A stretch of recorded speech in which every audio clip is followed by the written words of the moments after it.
The air at the Henderson Farm auction hung thick and heavy, smelling of diesel exhaust, cow manure, and the damp metallic scent of decay. It was late October 1971. The harvest was in, and the mood was cautiously optimistic. Corn prices were inching up, and the talk at the co-op was of selling grain to Russia. For most farmers in Black Hawk County, Iowa, that meant it was time to think about upgrading. For Arthur Miller, it just meant it was a good day to watch. He stood near the back, leaning against the rusty fender of his '58 Ford F-100, a thermos of black coffee clutched in his calloused hands. At 24, Art looked older than his years. His face was already etched with the fine lines of sun and worry, and his hands were the hands of his father and his father's father before him. Thick, scarred, and permanently stained with the grease and soil of their 160-acre homestead. The auctioneer's patter was a hypnotic, rhythmic chant, punctuated by the sharp crack of the gavel as another piece of a man's life was sold off to the highest bidder. Art wasn't here to buy. The Miller farm was small, but it was his, free and clear. His father, a man who viewed debt as a form of biblical plague, had burned the mortgage in the kitchen stove the day he made the final payment, and the lesson had stuck. Art ran the farm with what his father had left him, a beautifully maintained 1951 Farmall M, a John Deere four-bottom plow that was older than he was, and a lifetime of hard-won wisdom about making do and making things last. Holding court near the front was Dale Peterson. Peterson wasn't a farmer, he was the man who sold dreams to farmers. His dealership, Peterson Agri Solutions, had a massive new building on the edge of town, its lot gleaming with the bright green and yellow of new John Deere tractors and the bold red of new International harvesters. He was a handsome man in his late 30s with a salesman's easy smile, a clean pair of khaki pants, and a knack for making a man feel like a fool for fixing something when he could finance a replacement. "Look at this junk," Peterson said, his voice carrying easily over the crowd. He gestured with a dismissive wave at a row of tired-looking implements. "Boys, life's too short to be wrestling with this old iron. The '70s are here. Time to get with the program." A few of the younger farmers, already deep in debt to Peterson, chuckled in agreement. The auctioneer moved on. "All right, folks, what we got here is a real piece of history. A McCormick Deering pull-type combine, model 2236, I believe. Been sitting in the barn a while, as you can see."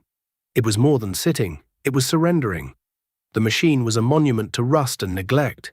Its red paint was faded to a dull, chalky pink, flaking off in sheets. The big canvas drapers were rotted through, hanging in sad, mildewed tatters. Both tires were flat, the rubber cracked and split like an old boot.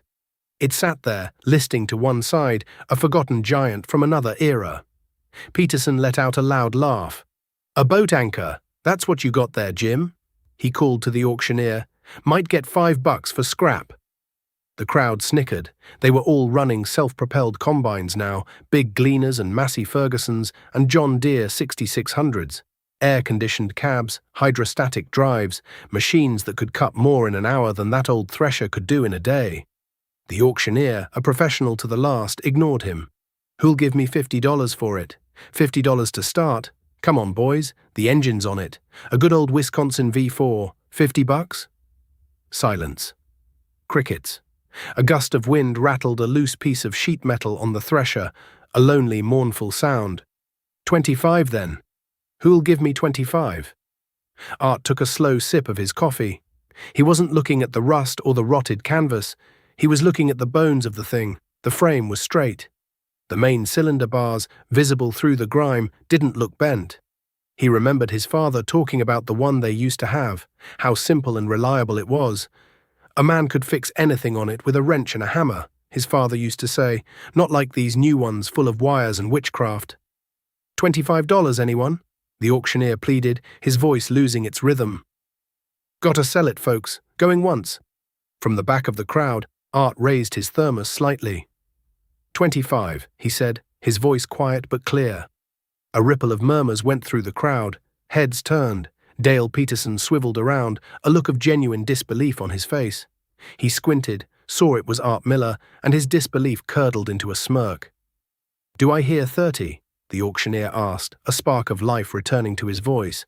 $30? Silence again. The other farmers just stared at Art, some with pity, some with contempt.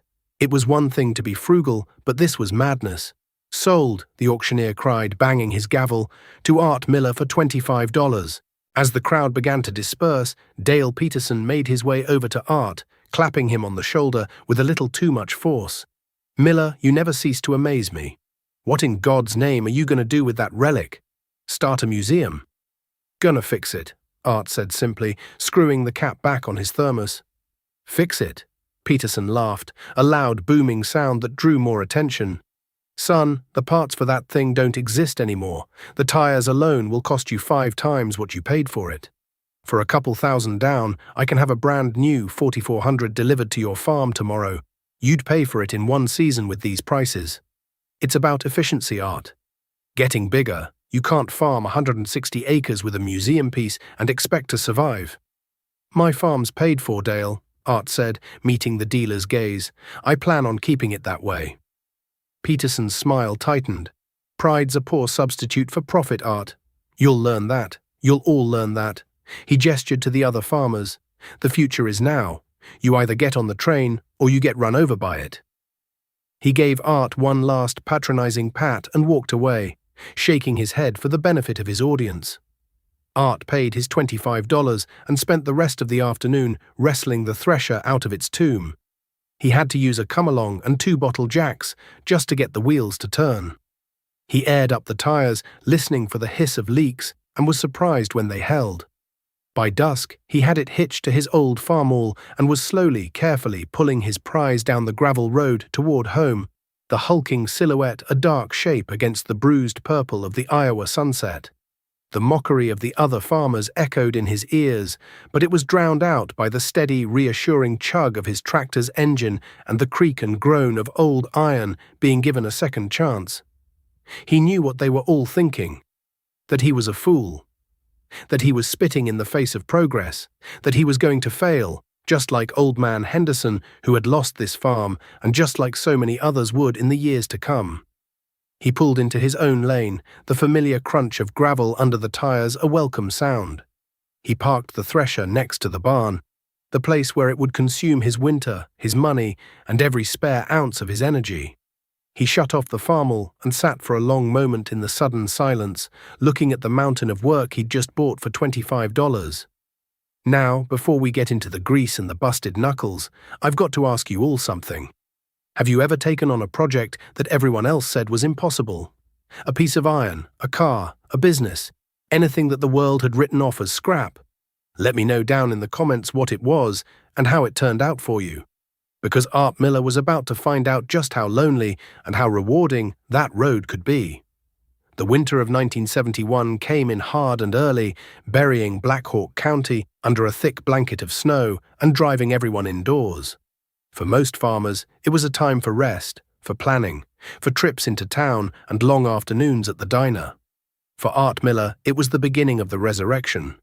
The old McCormick Deering Thresher sat inside his barn, looking even bigger and more hopeless under the bare electric bulbs that cast long, distorted shadows across the dusty floor. He started by giving it a bath. For 2 days, he scraped and scrubbed, using a putty knife to chip away decades of caked-on grease and bird droppings, then hitting it with a pressure washer he borrowed from a neighbor. Underneath the grime, the metal was surprisingly solid.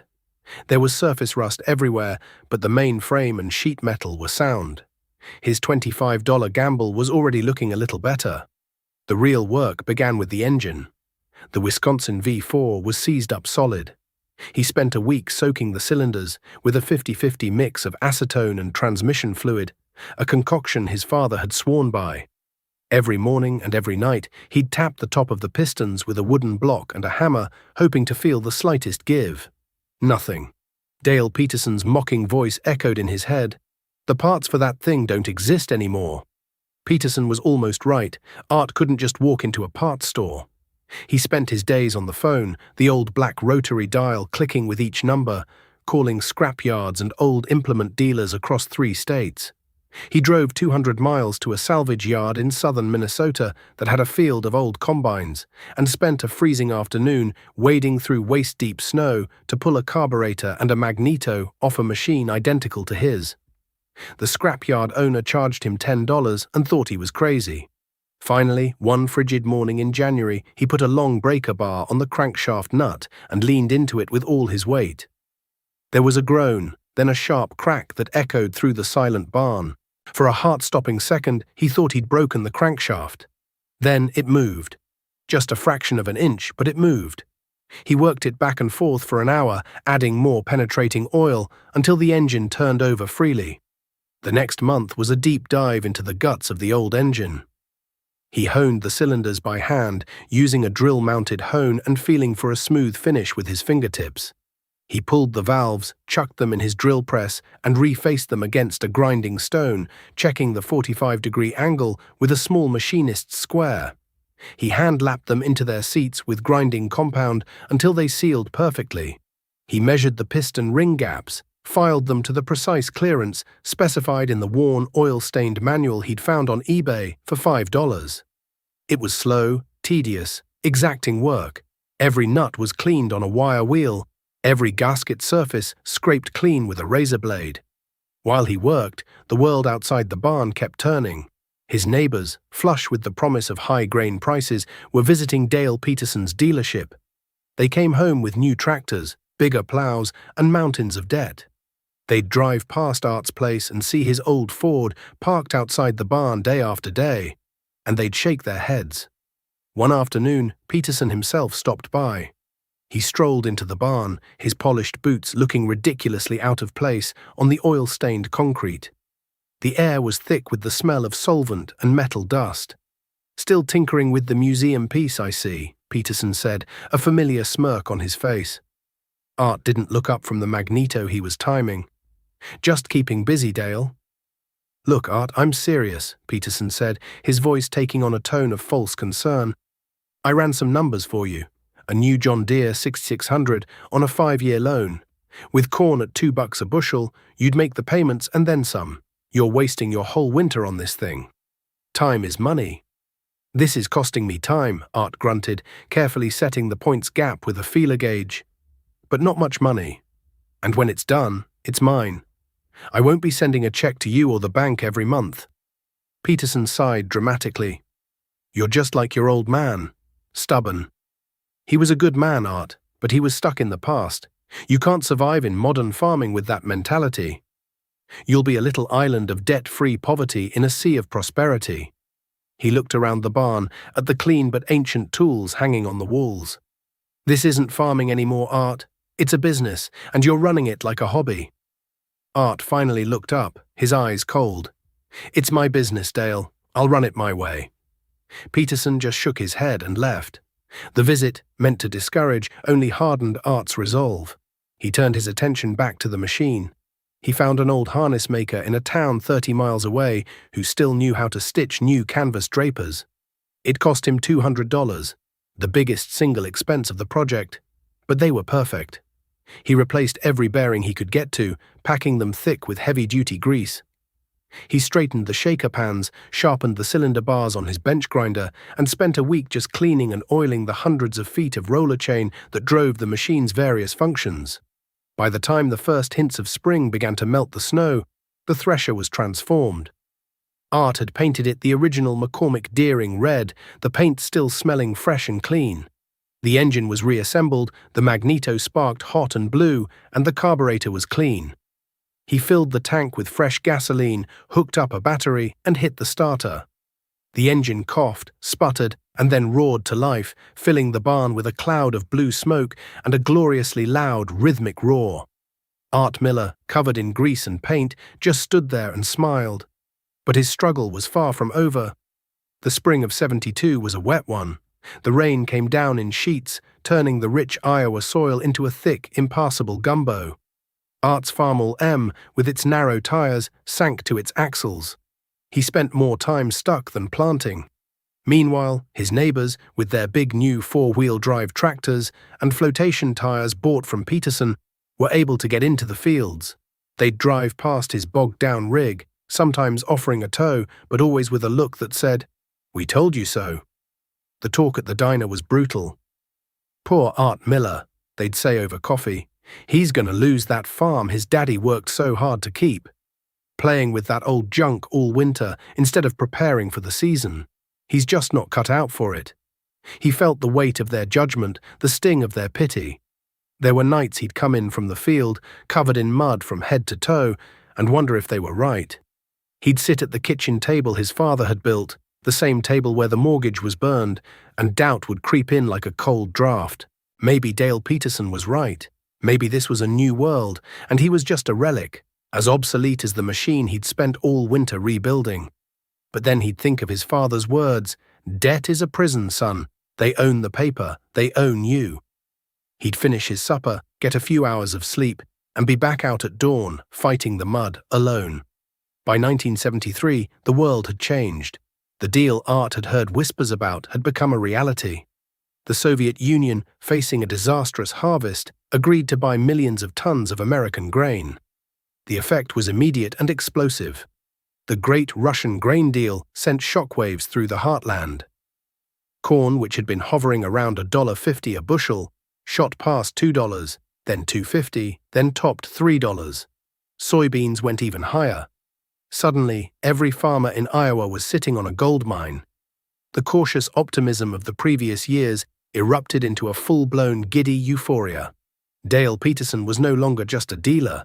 He was a king. His lot was a revolving door of brand-new equipment.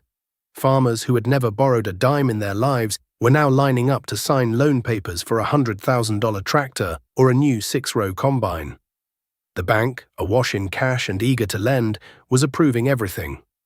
Peterson's motto, "Get big or get out," became the gospel of Black Hawk County. He expanded his dealership, building a massive climate-controlled showroom with floor-to-ceiling windows.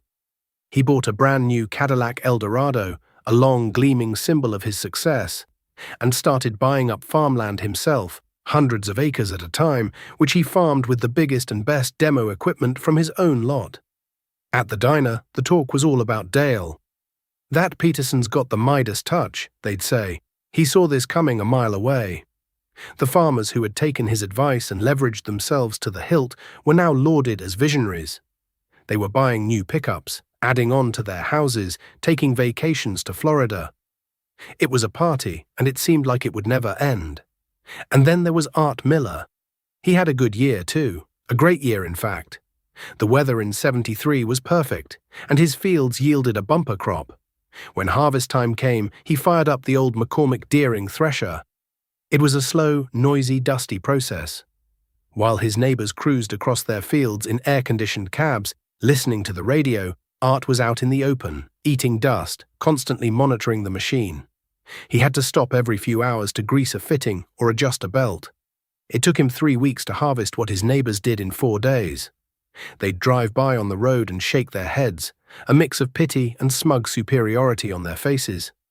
"Look at Art," they'd say, "missing the boat. He could be done by now if he'd just modernize." What they didn't see was the bottom line. When Art sold his grain at the peak of the market, the check he got was substantial.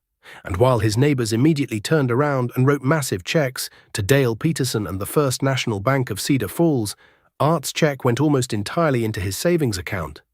His operating costs for the year were laughably low. His fuel bill for the old Farmall was a fraction of what the new turbo diesel tractors burned. His repair costs were a few $100s for the Thresher parts. He had no payments, no interest. The money was his, but he didn't act like it. He didn't buy a new truck. He didn't add on to the house.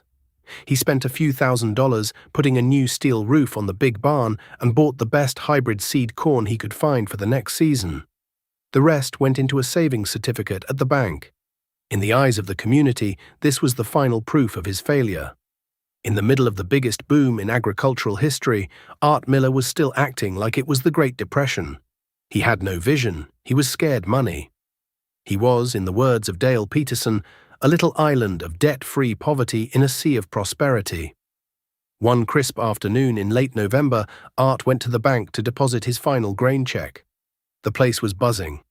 Farmers were taking out operating loans for the next year, bigger than ever before, confident that the high prices were the new normal. As Art waited in line, he saw the bank president, Mr. Henderson, no relation to the family whose farm had been auctioned, in his office. Henderson was a portly, conservative man who usually had a calm demeanor. Today he looked pale and worried. He was on the phone, pacing back and forth behind his big oak desk. Art couldn't hear the whole conversation, but snippets cut through the din of the lobby. Can't believe the Fed raised it again. The prime rate is what? These boys are leveraged to the hilt, Frank. They're signing anything the implement dealers put in front of them. If these prices dip even a little, or the rates keep climbing. Henderson paused, wiping his brow with a handkerchief. Frank, it's going to be a bloodbath, a complete and utter bloodbath. A chill went down Art's spine, a cold dread that had nothing to do with the November air. He looked out the big plate-glass window of the bank. At that exact moment, Dale Peterson's shiny new Cadillac cruised down Main Street. Dale was behind the wheel, a big cigar clenched in his teeth, and he gave a magnanimous wave to the people on the sidewalk, like a politician or a visiting celebrity. He was the king of the world, the prophet of profit, the man who had shown them all the way to the promised land. And as Art stood there, clutching his deposit slip, he had the sudden, terrifying feeling that the king was leading them all straight off a cliff. The good years rolled on, one after another, like smooth, predictable waves. The late 70s were a fever dream of prosperity. Land prices doubled, then tripled. Dale Peterson opened a second dealership in the next county. The talk was no longer about getting by, but about tax shelters and expansion. Yet underneath the hum of new machinery and the rustle of cash, a different sound was beginning to grow, a low, discordant hum of unease. It started subtly. In the summer of '78, the rains stopped. The sky over Black Hawk County turned a hard metallic blue and stayed that way for 6 weeks. The corn leaves began to curl inward during the heat of the day, a thirsty, desperate gesture. The ground cracked open in jagged brown fissures. It was the kind of dry spell that made old-timers nervous, but the younger generation, cushioned by their massive operating loans, just turned on their center pivot irrigators, great spider-like contraptions that crept across the fields, sucking water from deep wells and spraying it in shimmering arcs. They were expensive to buy and even more expensive to run, but Dale Peterson had sold dozens of them. Art had no irrigator. His farm relied on the grace of God and the moisture-holding capacity of his soil, which he nurtured with cover crops and careful tillage. His corn suffered. The ears were smaller, the kernels less plump. He watched his neighbors' fields stay green while his own took on a pale yellowish tint. One blistering afternoon, Art was in his workshop, rebuilding the water pump on his farmall, when his neighbor, Tom Hanson, roared into the yard in his pickup, kicking up a cloud of dust. Tom was one of Peterson's best customers. He farmed 1,000 acres with a fleet of gleaming John Deere green that was less than 5 years old. Today, however, he looked frantic. "Art, you gotta help me," he said, skipping any greeting. "The big 8630 is dead in the middle of the field. Won't move." Art wiped his hands on a rag and followed Tom out to the field.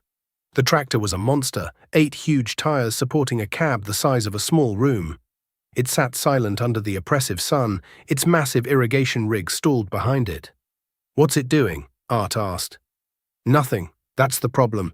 I was making a pass and it just quit. Engine's running fine, but the transmission won't engage. Lights are flashing all over the console like a pinball machine." Art climbed into the air-conditioned cab. It was like stepping into a spaceship compared to his farmall. A panel of rocker switches and warning lights blinked at him. He knew the basics of the machine, but this was a different world. It wasn't driven by simple gears and levers, it was driven by hydraulics and electronics. He checked the fluid levels. They were fine. He could hear a faint, high-pitched whine from a solenoid valve near the transmission housing.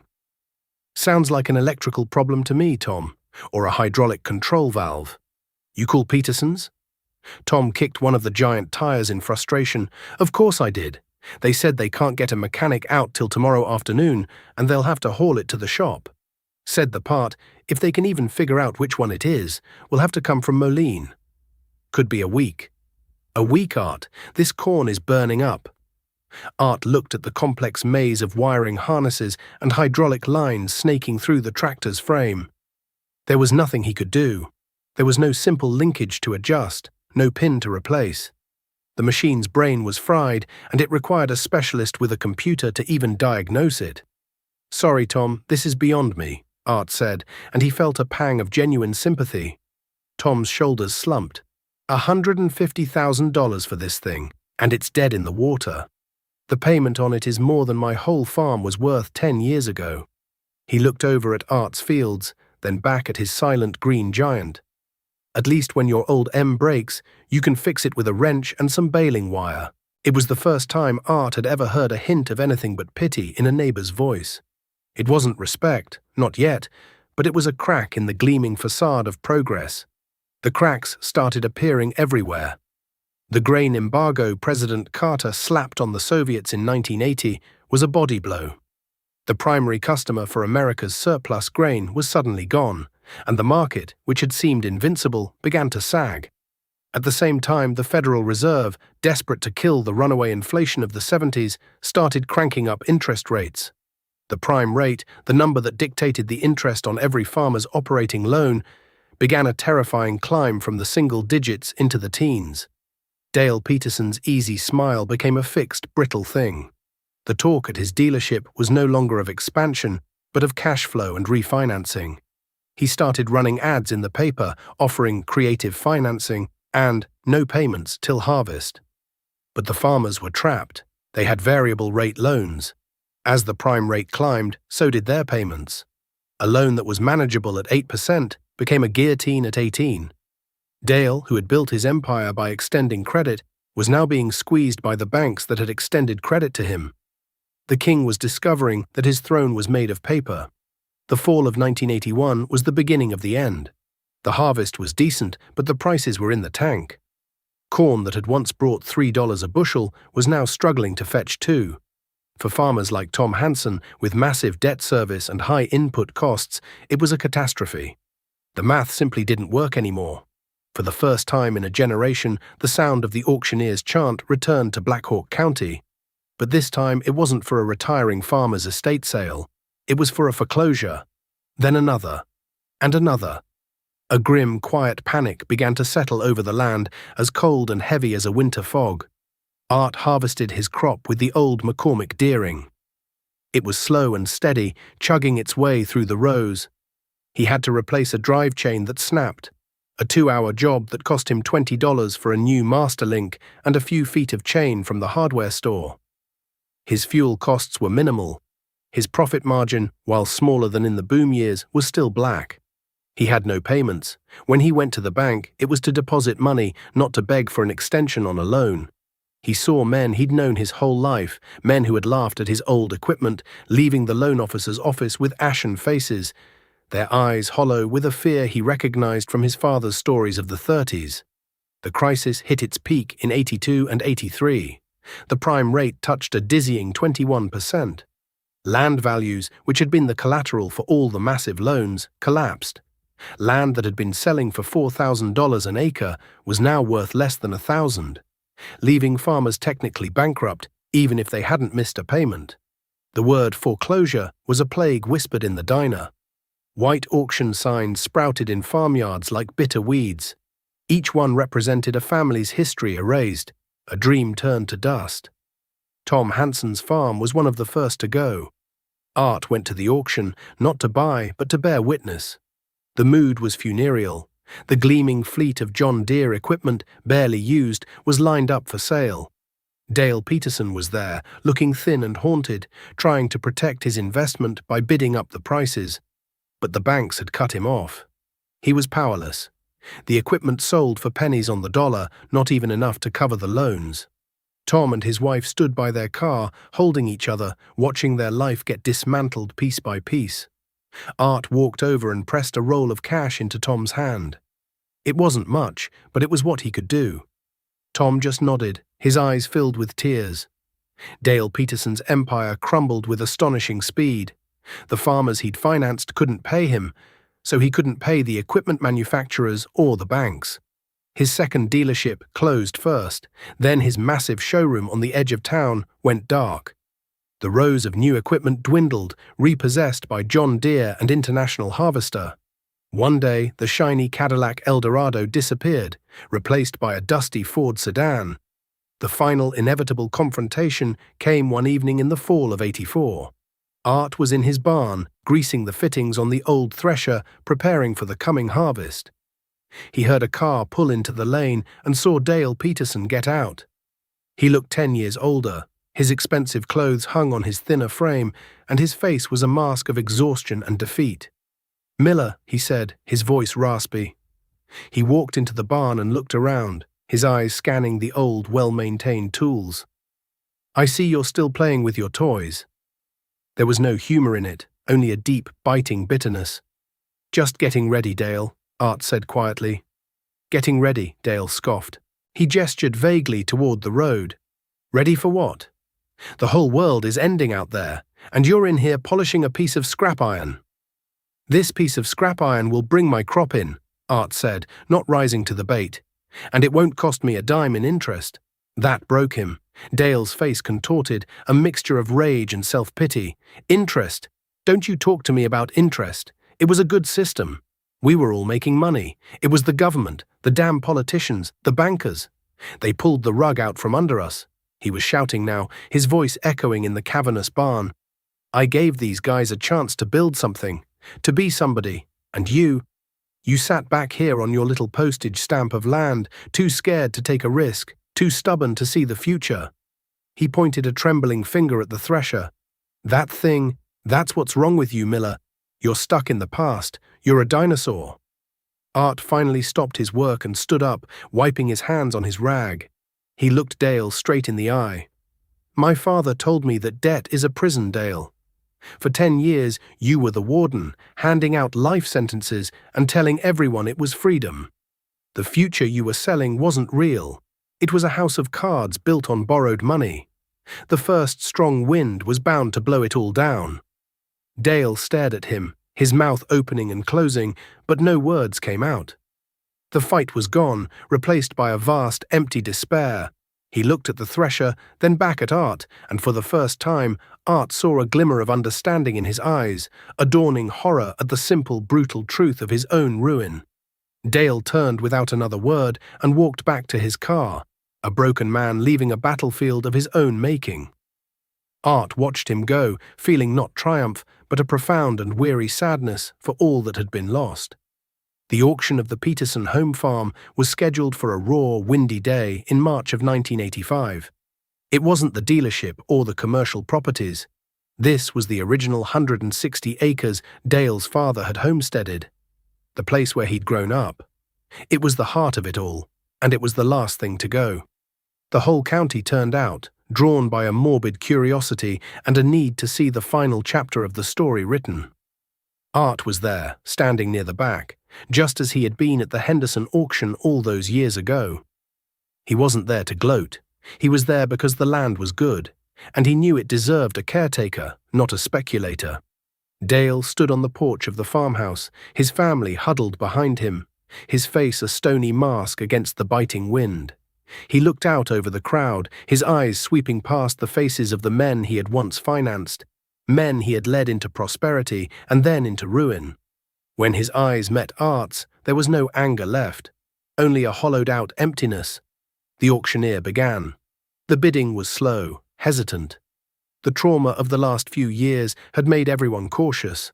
The land was good, but money was tight, and credit was non-existent. The price crept up, stalling well below what it would have been worth a decade earlier. $110,000, the auctioneer called. "Do I hear 115? $110,000, going once?" Art raised his hand. 115, he said, his voice calm and steady. A murmur went through the crowd. It was a strong bid, a fair price. The auctioneer looked around. "I have 115. Who'll give me 120? Silence. The wind whistled around the corners of the old barn. Dale Peterson closed his eyes. "Sold," the auctioneer cried, his gavel cracking through the cold air. "To Arthur Miller for $115,000. Later, after the papers were signed, Art found Dale by the old smokehouse. "Dale," he said. Peterson didn't turn around. "Come to kick me while I'm down, Miller? Enjoy the show?" "No," Art said.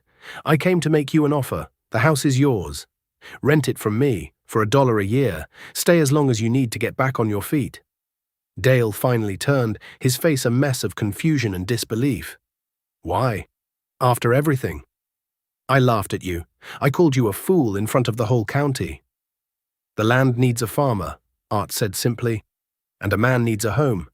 My father wouldn't have wanted to see a family put out on the road. Doesn't matter whose." He held out his hand. "The deal stands if you want it." Dale looked at Art's outstretched hand, the same kind of calloused, grease-stained hand his own father had possessed. He hesitated for a long moment, his pride warring with his desperation. Then slowly he took it. That single act of grace changed how the county saw Art Miller. He wasn't just the stubborn survivor anymore. He was a pillar. The men who had once mocked his methods now came to him for advice. They'd bring broken parts to his workshop, and he'd show them how to weld a cracked frame or rebuild a carburetor. He didn't lend money, but he gave freely of his time and his knowledge, teaching a generation of farmers who had forgotten how to be mechanics, the old ways of self-sufficiency. He slowly and carefully expanded his own operation, buying neighboring farms as they came up for sale, always paying cash, never borrowing a dime.